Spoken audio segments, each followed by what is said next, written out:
Richarlison scores late winner as 10-man Spurs beat Chelsea, but his future suddenly looks less secure. Tablo Sports has the sharpest transfer stories. Mudryk is cleared, Inter are circling Curtis Jones, and Sydney has already changed the mood around Richarlison. We start in Sydney, where a friendly produced a proper squad warning. Richarlison scores late winner as 10-man Spurs beat Chelsea in Sydney friendly. The result matters for resilience, but it can't be treated as Premier League evidence. Tottenham's late response says something about their depth, while Chelsea's collapse exposes a defensive problem that friendly status doesn't magically erase. Tottenham beat Chelsea 2-1 in Sydney, with Richarlison scoring the winner in the 92nd minute. That would already be a neat preseason headline. Then Kevin Danso was sent off for Tottenham in the second half, and suddenly the match became a test of how both squads react when the script gets messy. Spurs found a way to win with 10 men, and their supporters will understandably enjoy the fight. Richarlison's late finish gives him a useful burst of momentum too, especially with questions already hanging over his place in the squad. Still, nobody should be handing out league medals because of a friendly in Australia. Preseason can reveal habits, but it can also flatter tired legs and experimental lineups. Chelsea fans will focus on the late defensive collapse, and they should. Conceding in the 92nd minute against 10 men is the sort of detail coaches circle in red, even when the result carries no competitive points. Tottenham answered that question better in Sydney. Richarlison supplied the finish, but the real headline was Chelsea allowing the match to escape. Chelsea's late collapse now has a different complication, because Mudryk is available again. Chelsea's Mudryk cleared to play with immediate effect after doping ban resolved. Mudryk's clearance changes Chelsea's wing options immediately, even though his exact return match hasn't been confirmed. The case was resolved rather than simply waved away, and Chelsea now have to decide how much trust and football time he receives after a long absence. Mudryk has been cleared to play for Chelsea with immediate effect after his doping ban was resolved. He remains a Chelsea player and he hasn't played competitively since November 2024. That makes this an availability story first and a selection story second. Chelsea supporters are split. Some will welcome another attacking option, while others will question where Mudryk fits after such a long spell away and amid uncertainty over his future role. Speed is still useful, but a winger returning from an extended absence won't simply walk into peak match rhythm. There isn't a confirmed comeback fixture yet, so claims about a specific match should be ignored. Chelsea can now assess him in training and decide whether his direct running gives them something different from their current wide players. After conceding a late winner to 10-man Tottenham, extra attacking choice is welcome, but the club still needs defensive control when games turn ugly. But Liverpool have a bigger problem. Inter make new approach for Liverpool's Curtis Jones with £30 million offer likely. Inter's reported move gains force because Curtis Jones has 1 year left on his Liverpool contract. A £30 million offer would create a genuine decision between renewing a homegrown midfielder and cashing in before his leverage rises further. Inter have made another approach for Curtis Jones and they're expected to raise their offer to about £30 million, equivalent to 35 million beats for Lasham. Liverpool previously rejected a $25 million bid, so this isn't a completed transfer or an accepted fee. Jones remains a Liverpool player, and personal terms haven't been agreed with Inter. The contract timeline is doing much of the talking here.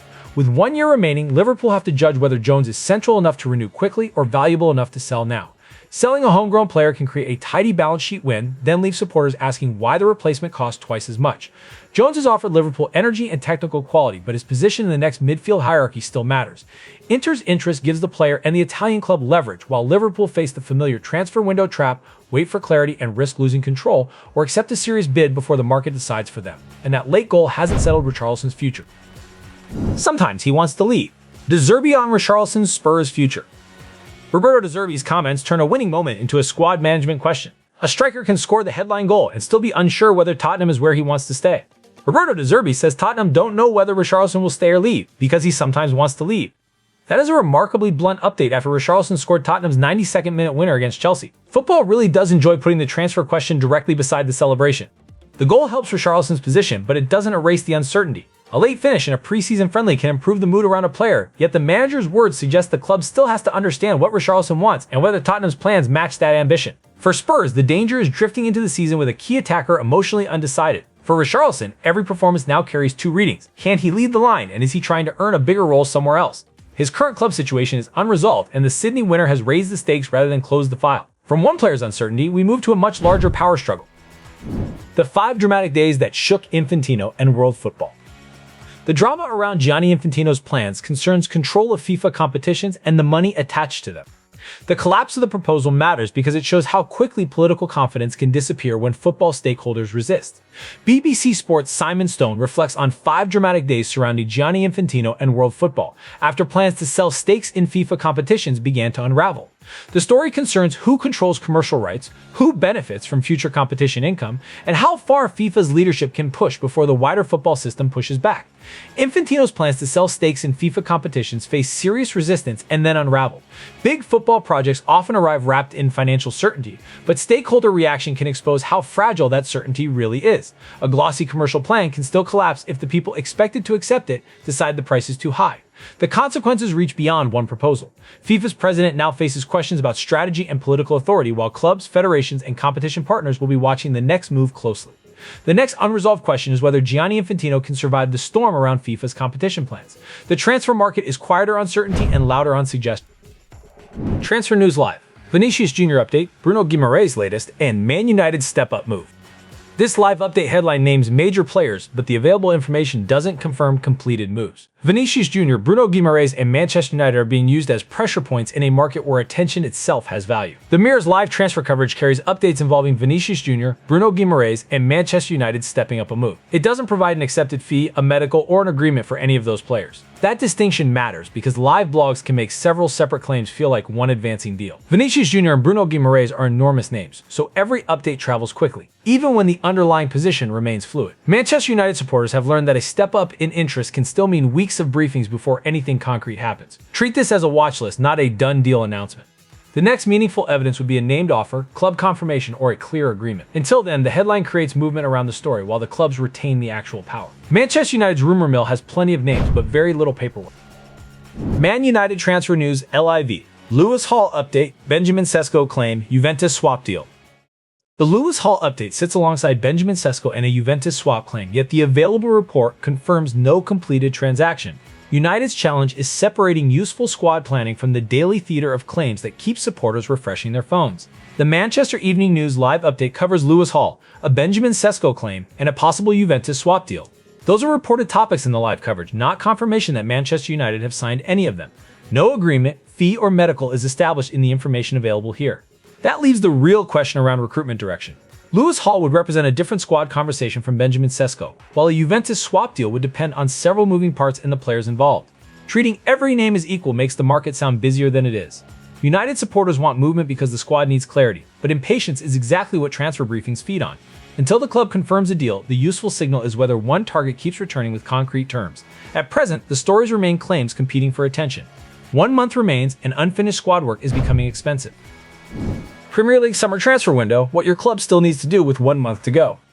The Sky Sports Guide frames the Premier League market around what clubs still need before the window closes. That timing increases pressure because unresolved weaknesses become harder to fix once prices rise and alternatives disappear. Sky Sports has assessed what Premier League clubs still need to do with 1 month left in the summer transfer window. The practical issue is familiar. Every club now has less time to correct an obvious weakness without paying a premium. Some teams will need a starter, others need depth, and a few need to move players out before they can move anyone in. Those situations shouldn't be treated as the same problem. A club chasing a headline name can still neglect the position that cost it points every weekend. The final month also changes negotiation power. Selling clubs know buyers are under pressure, while buying clubs know one failed deal can leave a manager short until January. The strongest recruitment departments act before panic becomes part of the price. The FIFA story now turns from the failed plan to the survival question.